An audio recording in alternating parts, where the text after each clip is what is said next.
Hi all. ఈ మధ్య మేవాన్స్ అయితే నేను కానీ లేదా వాళ్ళ డాడీ కానీ యూట్యూబ్ షార్ట్స్ చూసేటప్పుడైతే ఏదైనా రెసిపీ చూసాడంటే అదైతే చేయమని అడుగుతాడండి. రీసెంట్గా అయితే గులాబ్ జామ్ చేయడం చూసాడనమాట యూట్యూబ్లో. అయితే గులాబ్ జామ్ అయితే చేయమన్నాడు.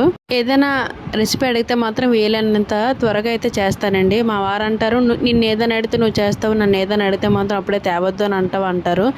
ఇది వంట కాబట్టి ఏదైనా చేసామంటే ఆ రోజు తినొచ్చు, లేదంటే నెక్స్ట్ డే అయినా తినొచ్చు. వాడు తినకపోయినా మేమైనా తింటాము. కానీ టాయ్స్ అలా కాదు కదండి. బొమ్మలు అడుగుతారు పిల్లలు, ఎక్కువ కాస్ట్ పెట్టి కొని తెచ్చిన తర్వాత ఒక 2 రోజులు కూడా ఉంచకపోతే వేస్ట్ కదా, డబ్బులు కూడా వేస్టే, దాని విలువ కూడా వాడికి తెలియదు. నేనేమంటానంటే ఒక 2 సార్లు అడగనివ్వండి, చూసి అప్పుడు కొందామని అంటాను.